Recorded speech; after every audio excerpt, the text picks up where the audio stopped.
Okay, this is going to be a quick response to BetterGamer and somewhat to Black Bond, who is going to ignore this video, and because he's a self-centered, egotistical asshole who blocked me a long, long time ago over a stupid-ass joke and doesn't want to hear reasoning of any kind. When he blocks you, he's going to make sure that he's going to have a good reason, no matter what that reason is, even if it stops making any sense. But, anyways, Blockbuster Critic was right. Exclusives do make games and consoles and sales. And there's a good reason for this. Now, I know what you were saying. You were saying, oh, but the Xbox 360 didn't have as many exclusives as the PS3. And that's true, except for one little detail that they didn't tell you. Well, first of all, the Nintendo Wii outsold last generation and it had way more exclusives, mostly shovelware, but they had a ton of exclusives. The Wii U actually has lesser exclusives than the Wii does, a lot less, mostly because most of the shovelware is gone. But here's where the difference comes in. First of all, the 360 won the console war. Well, got second place next to the Wii at the beginning because of exclusives. Because there was the Xbox 360 did have more exclusives than the PS3 at the beginning of the console war of last gen. Let me explain. They had Gears of War, Halo, and even third party exclusives. Mass Effect was even an exclusive at first. And of course, and so on and so on and so on. The PlayStation 3 dumped a lot of its original exclusives for new exclusives and barely had any. And they barely had any exclusives, which is why the PlayStation 3 was failing. And of also because of its high initiative price. It wasn't until nearing the end of the generation that Sony started pushing out shit tons of exclusives like Uncharted and Resistance. Well, Resistance came out at first, but it's dead now. And a lot of these exclusives went to PlayStation Vita or the PSP, which is dead now. So Microsoft had the one up on the exclusive, and they also had coming to Xbox first.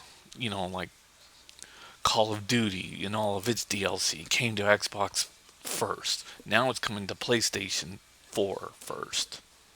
It wasn't until like when Sony dropped the price of their PS3s and then started pushing for more exclusives onto the PlayStation 3 to save the brand name. It and then started making more sales than the Xbox 360, slightly more, but it still couldn't beat the 360 overall sales. So when I hear this, oh, but the PS3 had more exclusives than the 360 did, that was not at the beginning of the console generation. The 360 actually had more exclusives than the PS3 did at the beginning. It wasn't until near the end that the PS3 actually caught up and then surpassed the 360, but couldn't overbeat the overall sales because, well, the 360 was just selling better at that point in time. And of course, the Wii had so much shovelware. Of course, exclusive shovelwares. But then after a while, people just got sick of the shovelware, and Nintendo just repeating game after game after game after game on the Nintendo Wii. That it finally just, you know, and then they started repeating that same formula on the Wii U. And that's why there's not very many exclusives. In fact, more exclusives were taken away from Nintendo, like Ubisoft's games, on the Wii U than on the Wii. There are not that many exclusives on the Wii U right now. In fact, there's more dry periods under Wii U's exclusivities than all of Nintendo's generations. The PS4 is showing more exclusives than the Xbox One is. And the only reason why the exclusives didn't matter on the Xbox One because of, well, last year, simple reason. People were still hurt over the whole DRM mess. And they're still a bit sore over that disaster. That's why the Xbox One is still having signs of catching up on PS4 sales. I don't want to get into the whole DRM, but every time I hear people say, well, they're just trying to make a Steam box, put the same policies on Steam. Here's the thing, Steam sells digital shit.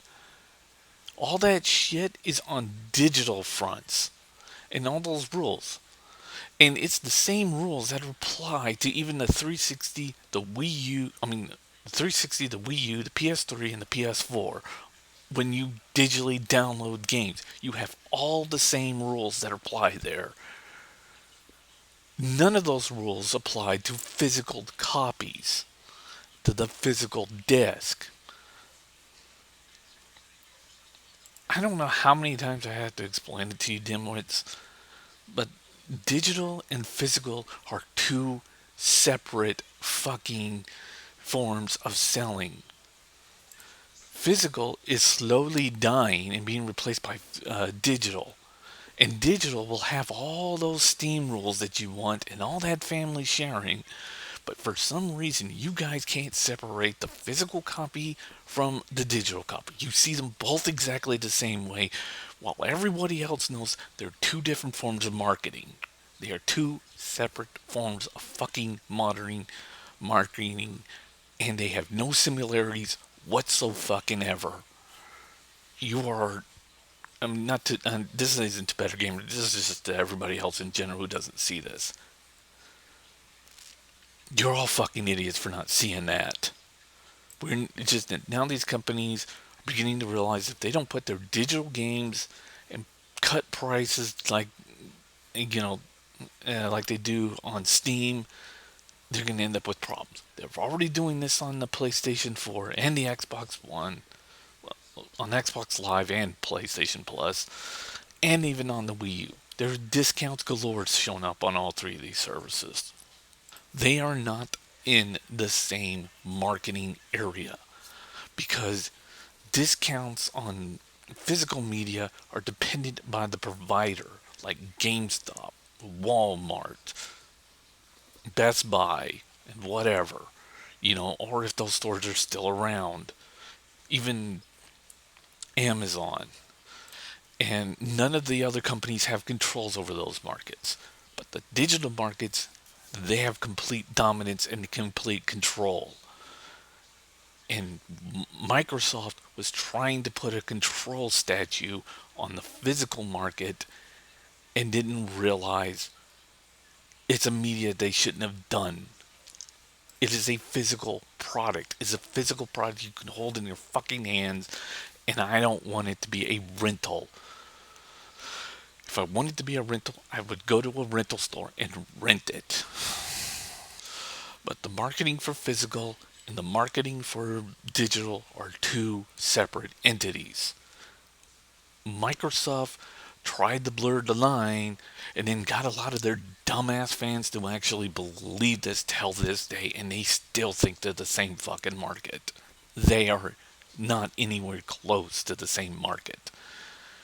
Microsoft was just trying to just control people's wallets on the physical front where they had no business to do that. If you buy a game physically, you should not be able to family share it. If you buy it digitally, then you should be able to family share it. That's the way I see it. I don't care how anybody else does. But yeah, about the exclusives. Xbox did have more exclusives at first when the Xbox first came out. But near the end, Sony started kicking their asses and came up with way more exclusives because the original team who built up the PlayStation 3 said we can beat Microsoft and Nintendo without exclusives. They found out they were dead wrong and then started piling on more nearing the end. until they ended up outnumbering the Xbox 360s on exclusives. And that's how that went. See ya.